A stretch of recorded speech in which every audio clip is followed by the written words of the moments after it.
There have been attempts since then to make further changes which have not passed muster. Back in 2017, a vote to change first principle language from a reference to the inherent worth and dignity of every person to all beings was rejected. Although the second source was changed to make reference to prophetic people rather than women and men. Most recently, in 2020, the addition of an eighth principle addressing the anti-oppressive, anti-racist multiculturalism, which seems to have eluded us, even as it is implied in our current principles, was put forth. Many congregations have adopted this principle on their own, apart from the larger association, which did not vote to go ahead with that. So instead of changing our principles piecemeal, at that time it was voted that we reconsider how we articulate our faith altogether. This is when the Article 2 Study Commission was created. My first in-depth encounter with Unitarian Universalism came at the turn of the century. I had dabbled previously, but found no local congregations to take part in. And with that encounter, I had a sudden sense that I had come home to something that I believed was at the heart of most religious teachings, but so imperfectly put into practice. It was the purposes and principles that we know today, and the array of sources attached that grabbed me by my heart. Here was a place that was willing to put into words what I believed to be the values that might just be a source of salvation, of wholeness for our world. Needless to say, I was all in, so much so that I realized a call to ministry that had been latent, waiting for a place of authenticity to arise from. So to say that I am attached to our current Article 2 language might be an understatement. Now, the UUA bylaws require that every 15 years or so, the language we use to govern our relationships be reviewed and even updated. This is important to note because we acknowledge ourselves to be an evolving tradition. Revelation is not sealed. Things change, as we all know. And to become so attached to a statement and its language that we cannot conceive of making changes is really a form of idolatry, something that humanity has been forewarned about for eons of time. Our world, it seems, is undergoing an accelerated pace of change in our times. It feels a little hard to keep up. It can feel as though we are being left behind. So the Study Commission has been working on changes to our bylaw language for a few years now, talking with the UUA board, engaging in theological panel discussions and focus groups at General Assembly. A first draft was published and feedback was sought. Some of you may remember that last summer I spoke about this and publicized opportunities for those of you interested to participate in the process. We've come to a time when the final proposal has been submitted, and this summer at General Assembly, folks will vote on whether to study it for the next year, asking the question, does this feel like the next articulation of our faith? If half the delegates agree, then a year of study will ensue. And if that happens, I hope we will take the time to do that. And a final vote will occur in 2024. So that's a little history and explanation of a process and evolution that deserves more time, honestly. But here we are, faced with a proposal that has implications for our wider faith tradition. And I'd like us to think about it for sure, but also to take some time to listen more deeply to our bodies, our inner voices about all of this. Here are some things I have noticed, along with other colleagues, about the proposed changes. The centering hub of the wheel is love. The Reverend Dan Schatz did an interesting exercise. He put all the words in our hymnal, Singing the Living Tradition, the gray hymnal that you know, put them all into a word art generator, one of those computer programs where you enter all these words, and then in response to a question, you enter all this into the system. I have no idea how this works, you can tell, but I trust that it does. I've been a part of them in the past, and they're fun. So the program sorts them to determine what is the most prevalent words, and it shows them all in descending order by size. I was honestly surprised, pleasantly so, given my personal reliance on the concept as a source, to see what happened. Michael, will you please put up the graphic?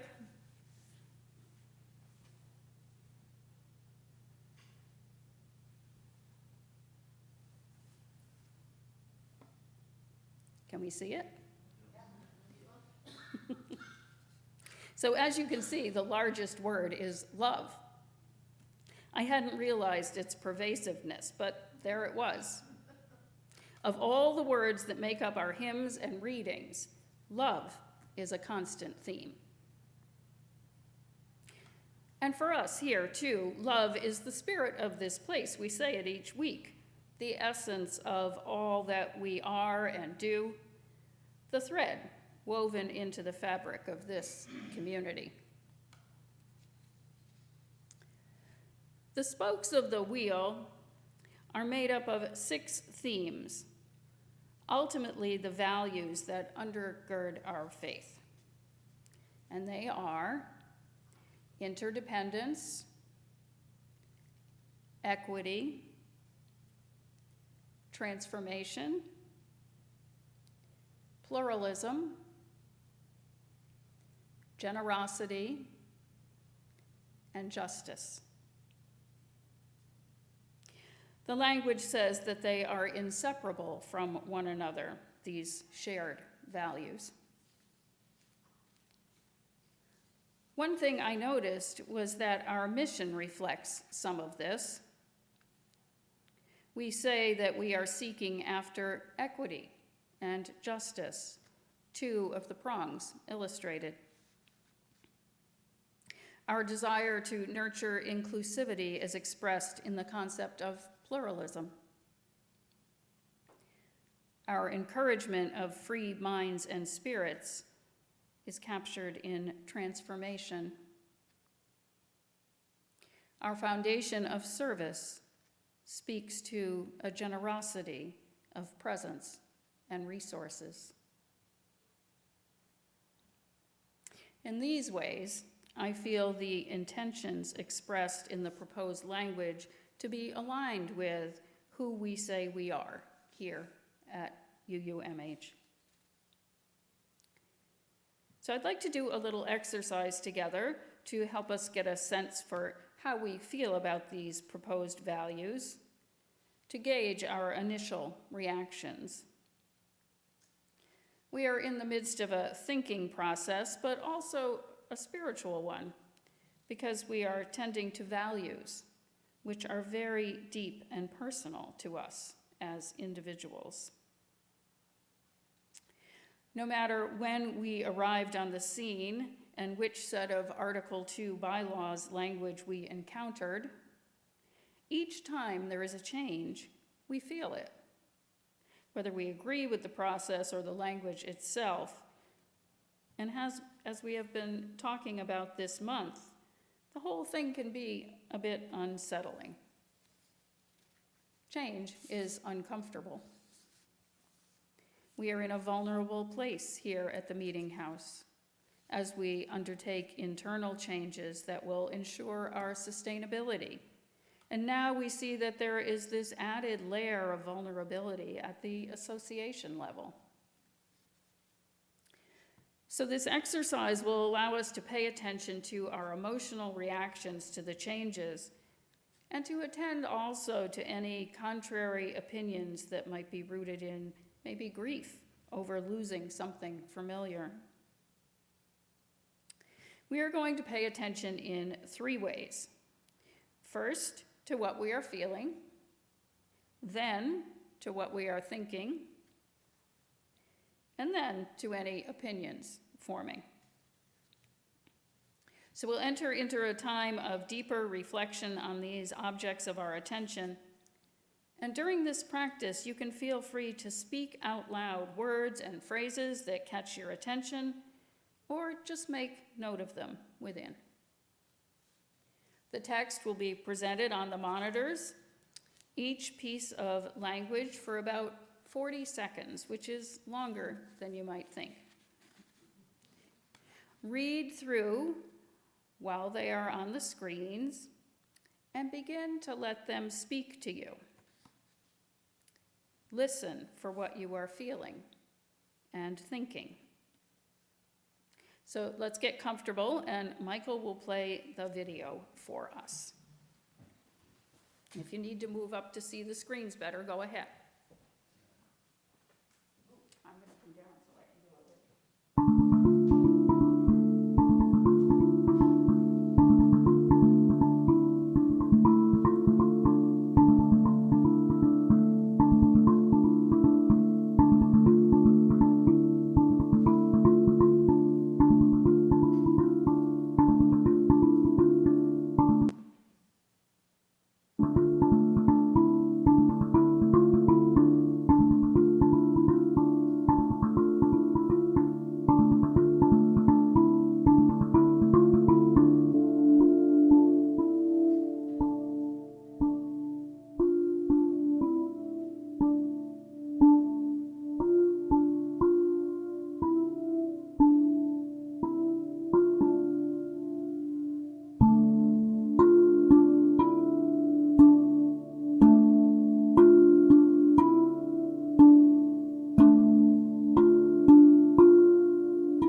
So how was that? Let's take a deep breath. Well, we are always about the words, aren't we not? Let's take a deep cleansing breath. Oh. So what did you notice?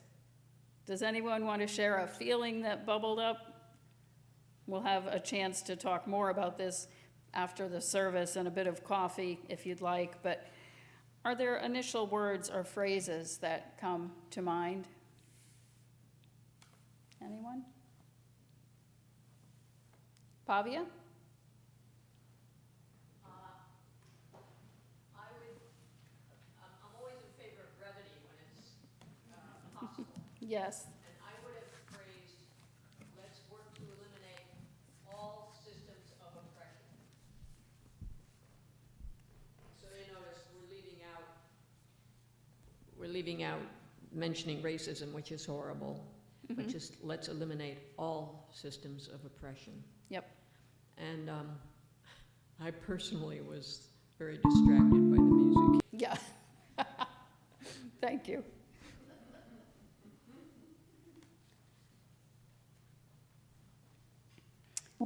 So I should point out, some of the language up there you noticed was in purple. And so the person who created this video put language in purple that is language that's part of the eighth principle language, to show where it had been interwoven into these values. Yeah. I commend the process, and I think that a lot of that was very good. Recently, I read an AI-generated description of a poem, and I feel that maybe some of our processing now might be similar to AI.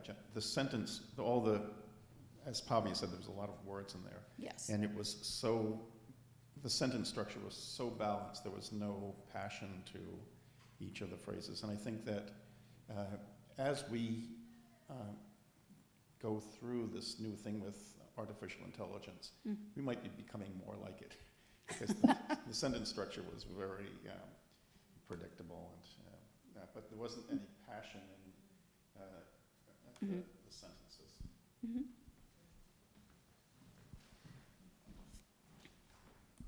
This is just a first impression thought and feeling, I think, but when it seemed to be missing something, and if I think about why, it seemed to be missing the word practice from the six, and that's one reason I moved away from Unitarianism to Buddhism, because Buddhism is a lot about practicing meditation or practice. So it seems to have a missing piece of it in the overall view. And I also noticed in the image that it's missing the color green.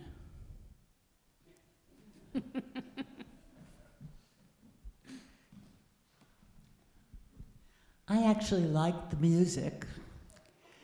I felt it reminded me of, original kinds of drumming. And I find drumming meditative. Mm-hmm. And I thought that it helped in dealing with all those words. See how different we all are?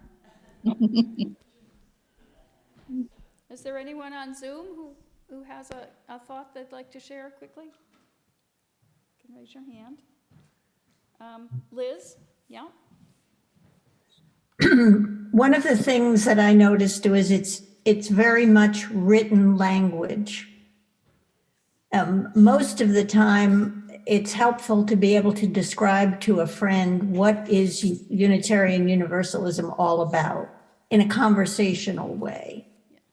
And I can't imagine using any of that language to describe to a friend what we're all about. So that to me, I think I would like to see it all much more conversational. What does it mean? So that you can talk about it. Yeah, I get it. Yep. Dave? Yeah. two thoughts. One is that the word sacred in there bothers me a lot. I think it smacks of traditional orthodoxy and traditional religions too much. I'd rather see the word spiritual in there. I have trouble believing how sacred I am, and probably many of you do too. But in any case, the other thing is, I think there are too many words. Yeah. If we have to use that many words to define ourselves, we're going to get caught up in wordsmithing and arguments and confusion. We need to express ourselves in the simplest possible terms, and get away from wordiness. Thank you.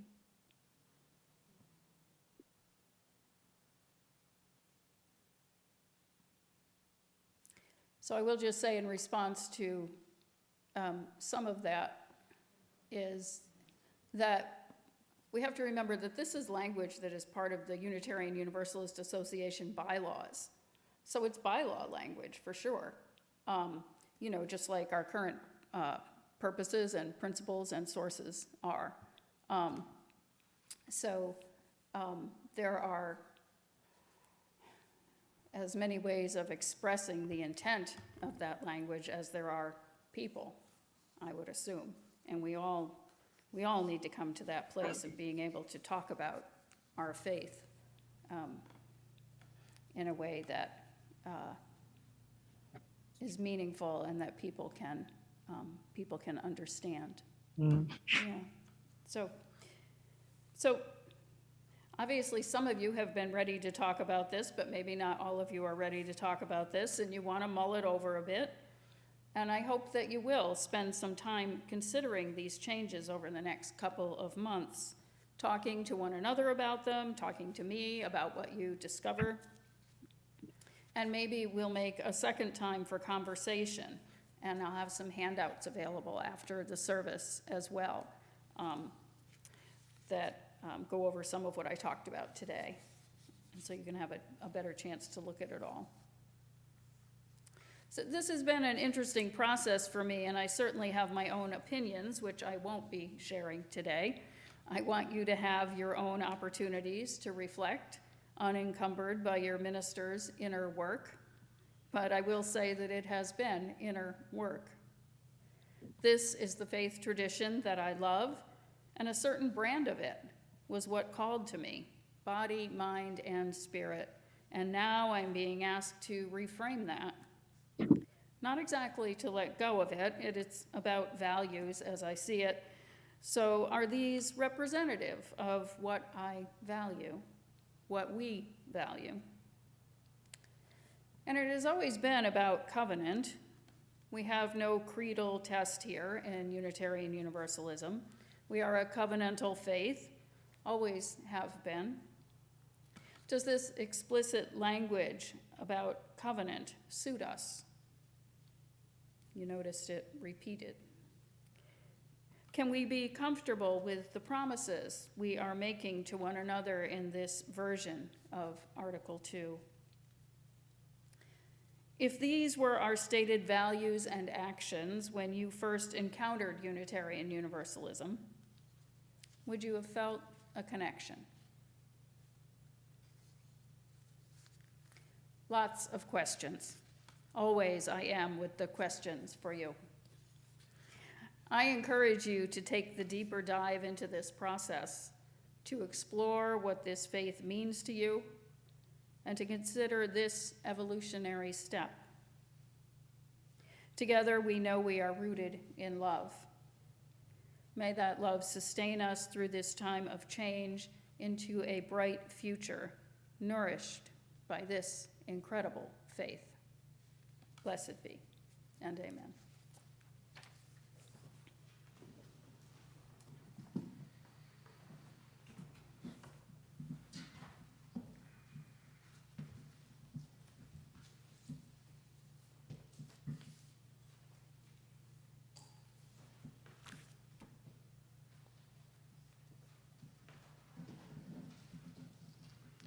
We have come to the time in our service where we have an opportunity to give from our abundance, to share in the ministry of the Meeting House by supporting its work in the world, acknowledging its meaning in our lives.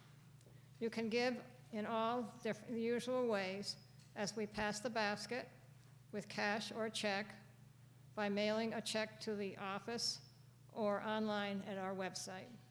Whatever and however you choose to give, please know that your generosity is appreciated. And now the offering will be gratefully received. My offering this morning is a Randy Newman tune, an instrumental version of This Place Feels Like Home.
Our closing words come from Joe Cherry.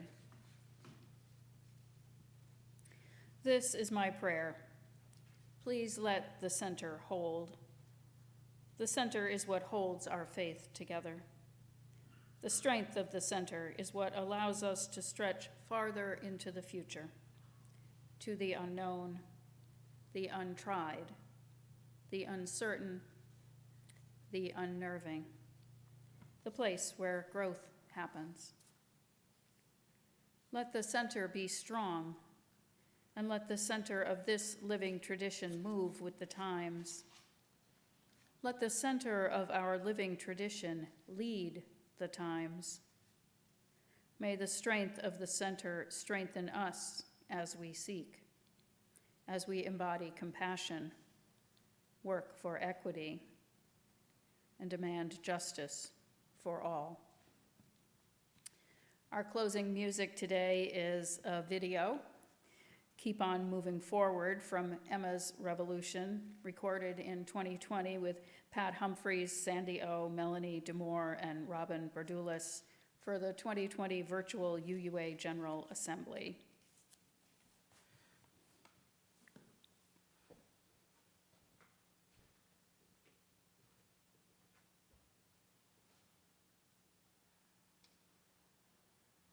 Gonna keep on moving forward. Keep on moving forward.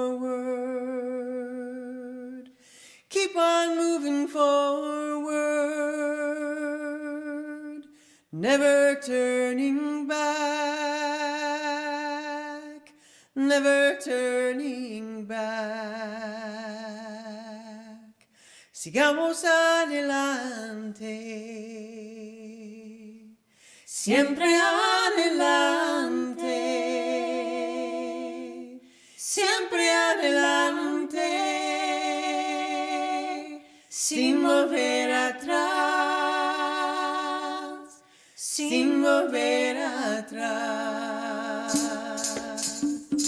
Gonna keep on loving boldly, keep on loving boldly, keep on loving boldly, never turning back, never turning back. Amaremos con pasión, siempre con pasión, siempre con pasión, sin volver atrás, sin volver atrás. Gonna reach across our borders, reach across our borders, reach across our borders, never turning back, never turning back. Vivamos sin fronteras, siempre sin fronteras, siempre sin fronteras, sin volver atrás, sin volver atrás. Gonna reunite the family, reunite the family, reunite the family, never turning back, never turning back.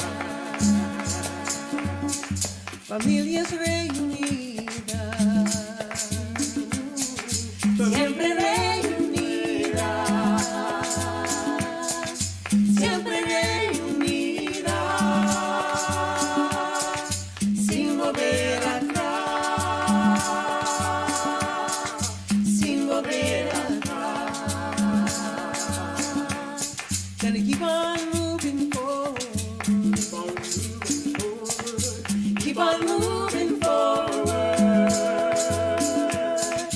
keep on moving forward, never turning back, never turning back, never turning back, never turning back, never turning back, never turning back. Peace. We love you.